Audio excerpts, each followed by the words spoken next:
Hey everybody, this is Steve Miller, better known as Kelly's Dad and Marketing Gunslinger. Welcome back again to my weekly How to Be Uncopyable message to you out there. A lot of companies who I am in contact with, both in the B2B world, B2C world, are falling into the not the trap, but the problem that their products are becoming more and more commoditized. I talk about this all the time, that technology is commoditizing everything. It used to be hard to copy new ideas. It would take time. It took a lot of energy, a lot of human effort, things like that. But because of technology today, copying something new is easy to do.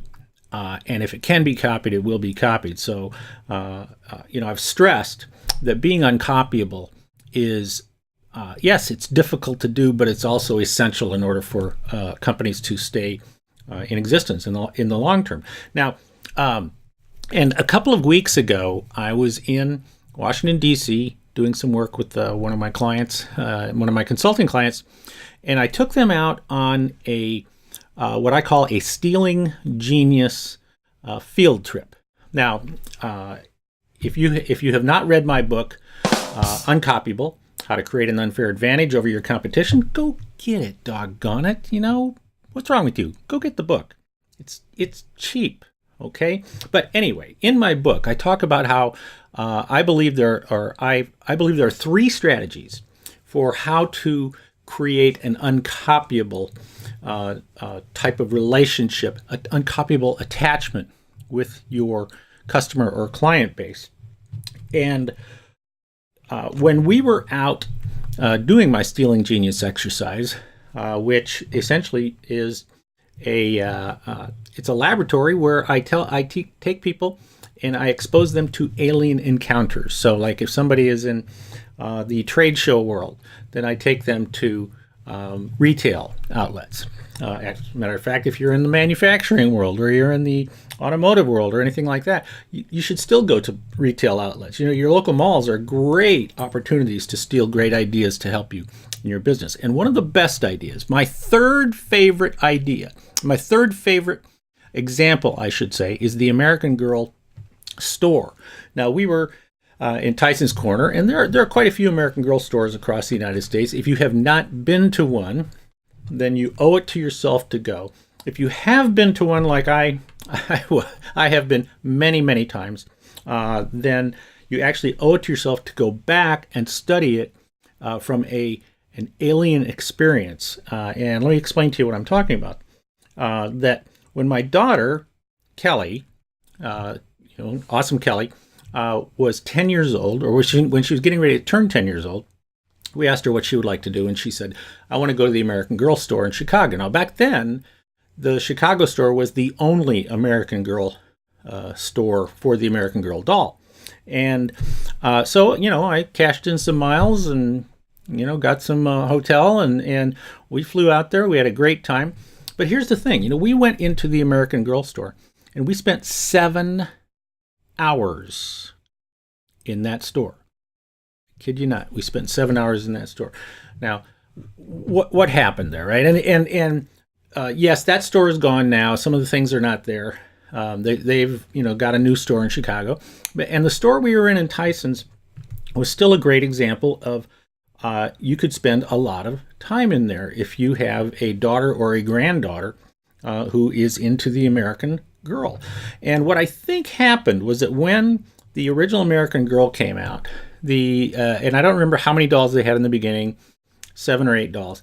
Each of the dolls was based on a historical period in U.S. history. And so, like my daughter's American Girl doll, Felicity, was based on the American Revolution. And so everything about Felicity was from the American Revolution, and it was as close to authentic as possible. And they even had, not just the clothes that she wore, but all the accessories that went along with it were all based on the American Revolution.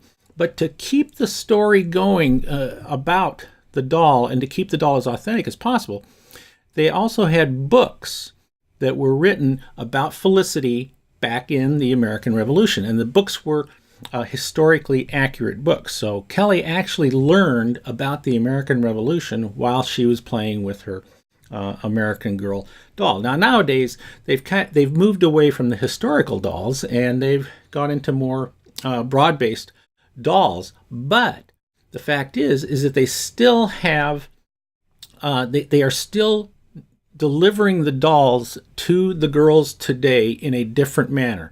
Okay, so in other words, they're not just selling dolls. In fact, it would be a mistake to say that American Girl is just a doll store, because it's not just a doll store.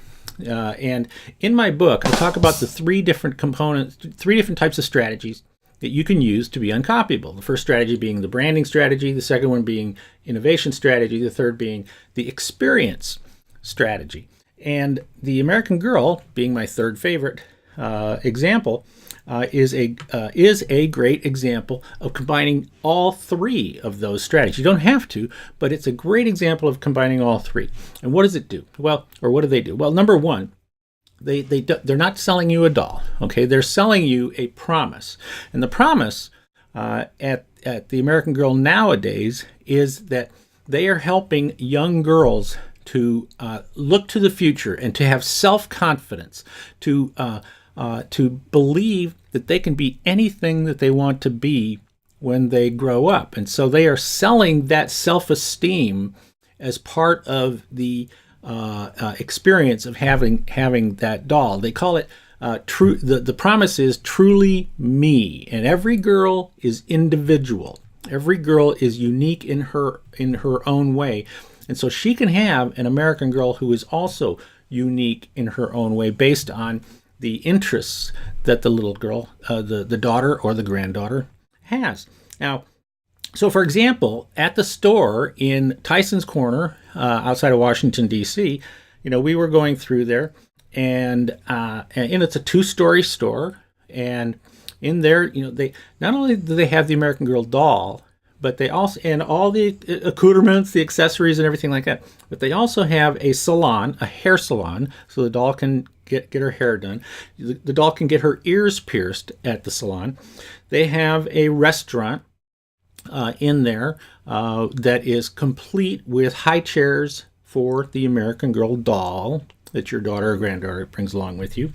And they even have personal shoppers for you, so you can go and have a personal shopper help you spend a gazillion dollars in there. So what is the thing here? See, a doll in itself could be considered a commodity, and selling a doll that is a commodity almost always ends up being sort of a price-based thing. Now, American Girl, very different from Barbie. American Girl is a real, is more of a real type of girl than Barbie ever was. And American Girl has really, really kicked butt out there. So the idea that a commodity can still be wrapped in a strategy, in innovation, the stealing genius idea that you could see, I believe that American Girl, I could be completely wrong about this, but I believe that when they decided to build their very first store, what they kind of asked themselves was, how can we make American Girl store kind of like the Disneyland, of doll stores for girls? And so they started to, so they added in and embraced all of these different attractions that would be, that young girls, little girls would love. And like they had, she could get her picture taken in a photo studio and put on the cover of American Girl magazine. They had historical artifacts. And I understand some of the stores still do things like that, where they have the historical dolls on display. And stuff. See, the thing is, you just have to go to an American Girl store, and what you want to do, is look at it from the perspective of how did they approach selling a commodity, marketing a commodity, branding a commodity, creating an innovative experience for the girls and their moms and grandmothers. How did they do that to create something that is essentially uncopyable? Because when you think about it, my daughter is now 24, and we took her when she was 10. The American Girl had been around for a few years before that, so let's say that she had been around for about 20 years. So in 20 years, they now have stores across the United States, and no other doll has even come close. I'm not even sure any other doll has attempted to have the type of store, the type of retail experience, the type of personal experience that American Girl has given to their customers of today. So if you are a commodity, that's what you want to be thinking about, is how can you create a branding strategy? How can you create an innovation strategy? How can you create an experience strategy, or one or all of them put together, that separates you, doesn't just separate you from the crowd, but it also helps to make you uncopyable, because the attachment that the girls have with the American Girl doll is incredible, and that's what you're looking for, is the attachment. So go get my book, read all about it, go out and steal your own genius, get your own ideas, separate yourself from the crowd. That's this week's lesson in being uncopyable. This is Steve Miller, better known as Kelly's dad and marketing gunslinger, and I will see you again next week to teach you how to be more uncopyable. Thanks a lot.